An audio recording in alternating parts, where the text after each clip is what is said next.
Is the future of machine intelligence.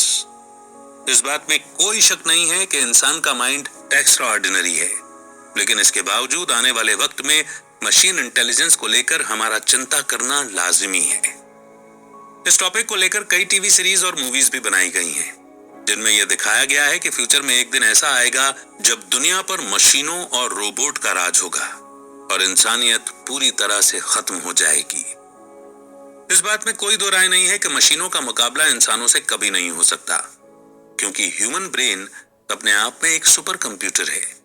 लेकिन आज technology पहले के मुकाबले बहुत एडवांस और सोफिस्टिकेटेड हो गई है।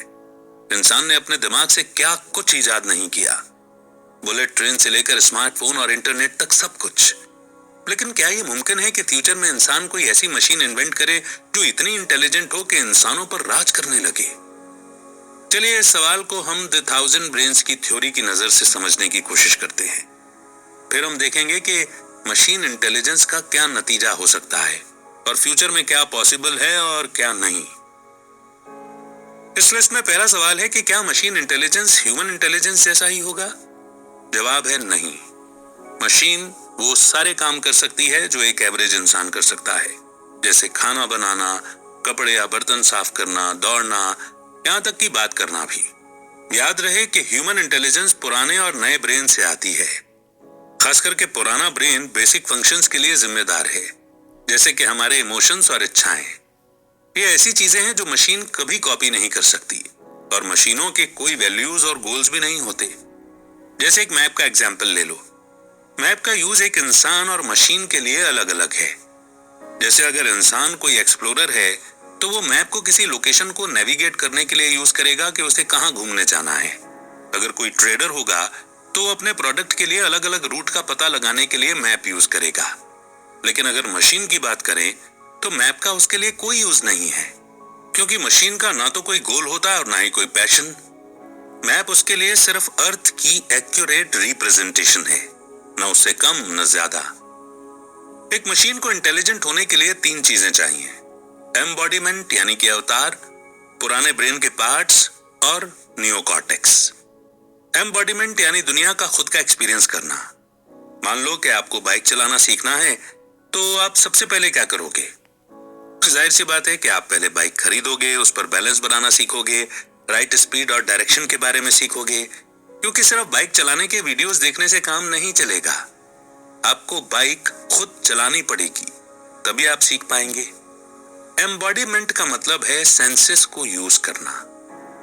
जैसे कि आप बाइक का हैंडल पकड़कर उसका कलर और फीचर्स देखोगे। पैडल पर पैर रखते ही आपको व्हील्स की आवाज सुनाई देगी। इंटेलिजेंट मशीन किसी भी चीज का रूप ले सकती है, चाहे वो कोई जानवर हो या इंसान जैसा कुछ। मशीन अपनी एम्बॉडीमेंट को बढ़ा भी सकती है। उन्हें ज्यादा अच्छे से सुनने और देखने के लिए और भी बेहतर तरीके से डिजाइन किया जा सकता है, ताकि वो मुसीबत में फंसे लोगों को बचा सके। इंटेलिजेंट मशीन की दूसरी जरूरत है पुराने ब्रेन की तरह किसी पार्ट की। आपके इमोशंस, पैशन और इच्छाओं के अलावा पुराना ब्रेन आपके बेसिक मूवमेंट्स को भी कंट्रोल करता है, जैसे बॉडी का बैलेंस मेंटेन करना और चलने और दौड़ने की एबिलिटी को कंट्रोल करना। नियोकॉर्टेक्स ये सब चीजें हैंडल नहीं करता, क्योंकि ये बेसिक मूवमेंट्स हैं जिनमें ज्यादा दिमाग लगाने की जरूरत नहीं पड़ती है। तो अब आप किसी मशीन के अंदर पुराने ब्रेन को कैसे लगाएंगे? आपको उसमें ये बनाना पड़ेगा। इस बात को एक ड्रोन के एग्जाम्पल से समझते हैं। मान लो ड्रोन का काम है तूफान के कारण पीड़ित लोगों तक खाने का सामान पहुंचाना। हालांकि ये काम ट्रक की मदद से किया जा सकता है, पर क्योंकि हर जगह पानी भरा हुआ है, इसलिए यहाँ ड्रोन की जरूरत है। अब ड्रोन के नियोकॉर्टेक्स को एक इम्पॉर्टेंट रोल निभाना है कि वो मुसीबत में फंसे लोगों को ढूंढे और उन तक खाना पहुंचाए। लेकिन यहाँ हम ड्रोन के नियोकॉर्टेक्स पर फोकस नहीं कर रहे हैं। हम पुराने ब्रेन जैसे किसी पार्ट को पहचानने की कोशिश कर रहे हैं। इस केस में ड्रोन का पुराना ब्रेन जैसा पार्ट होगा इसका उड़ना और लैंड करना, और किसी रुकावट जैसे पेड़ या तार से बचने के लिए इसकी स्टेबिलिटी। फिर से याद दिला दें, ओल्ड ब्रेन सिर्फ बेसिक मूवमेंट्स को कंट्रोल करता है, ये ज्यादा सोचता नहीं है। यानी ड्रोन की स्टेबिलिटी और रुकावटों से बचने की एबिलिटी इसका ओल्ड ब्रेन जैसा हिस्सा हुआ। अब मशीन के थर्ड कंपोनेंट की बात करते हैं, जो है उसका नियोकॉर्टेक्स जैसा कोई हिस्सा। हॉकिंस जब मशीन के नियोकॉर्टेक्स की बात करते हैं तो उसका मतलब मशीन की स्पीड से है। ह्यूमन ब्रेन के अंदर लाखों न्यूरॉन्स हैं। न्यूरॉन्स ब्रेन के अलग अलग पार्ट तक मैसेज पहुंचाते हैं। न्यूरॉन्स को एक मैसेज भेजने में करीब 5 मिलीसेकंड का वक्त लगता है। टेक्नोलॉजी भी कुछ इसी तरह काम करती है। अगर आप कोई कमांड टाइप करते हो तो कंप्यूटर उसे ऑटोमेटिकली फॉलो करता है। किसी भी डिवाइस में कई कंपोनेंट होते हैं, जिनमें से एक ट्रांजिस्टर भी है। ये कमांड को एग्जीक्यूट करने में हेल्प करता है। ट्रांजिस्टर सिलिकॉन से बना होता है, जो प्रोसेसिंग को मिलियन टाइम्स ज्यादा तेज बना देता है। मान लो किसी मशीन के ट्रांजिस्टर सिलिकॉन के बने हैं, यानी ये ह्यूमन ब्रेन से 1 मिलियन ज्यादा स्पीड से सोच पाएंगे। लेकिन क्योंकि अब मशीन के सोचने की स्पीड इंसानी दिमाग से कई गुना ज्यादा है, तो इसका मतलब ये नहीं है कि ये ज्यादा जल्दी काम भी कर पाएंगे। मान लो कि रोबोट को एक घर बनाने का काम सौंपा गया है। बेशक उसके सोचने और एनालाइज करने की स्पीड इंसान सकते नहीं है, लेकिन वो सिर्फ कमांड को फॉलो करके काम कर सकते हैं। वो खुद अपने डिसीजन नहीं ले सकते।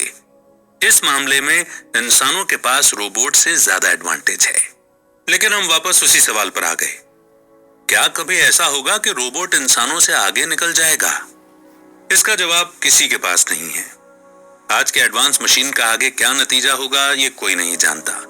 क्या आपको पता है कि इंटरनेट का आविष्कार इसलिए हुआ था ताकि मिलिट्री और लेबोरेटरी के साथ फाइल शेयर की जा सके। लेकिन आज लगभग हर फील्ड में इंटरनेट का इस्तेमाल हो रहा है और हर किसी के पास इसका एक्सेस है। आज मशीन इंटेलिजेंस का मेन फोकस आर्टिफिशियल इंटेलिजेंस पर है, यानी अब साइंटिस्ट एआई को ह्यूमन बिहेवियर को कॉपी करवाने की कोशिश कर रहे हैं। इस बिहेवियर की रेंज में आसान काम जैसे बात करना से लेकर कार चलाना तक जैसे कॉम्प्लेक्स काम शामिल हैं। कुछ काम ऐसे हैं जहां मशीनों को काम पर लगाकर हजारों इंसानों की जान बचाई जा सकती है, जैसे कि रोबोट को गिरे हुए टॉक्सिक केमिकल साफ करने जैसे काम दिए जा सकते हैं, जो इंसानों के लिए खतरनाक होते हैं। जहां तक कमियों की बात है तो इंटेलिजेंट मशीन के भी अपने साइड इफेक्ट्स हैं। मशीनों के आने से जहां इंसानों का काम आसान हो जाएगा, वहीं लाखों लोग बेरोजगार हो जाएंगे। एक खतरा और भी है कि कहीं फ्यूचर में मशीनें खुद सोचना ना शुरू कर दें, यानी उन्हें जिस काम के लिए प्रोग्राम किया गया था कहीं वो उससे आगे ना निकल जाएं। विचार करने वाली बात है, लेकिन इसे यहीं पर पॉज देकर हम बढ़ते हैं नेक्स्ट चैप्टर की ओर।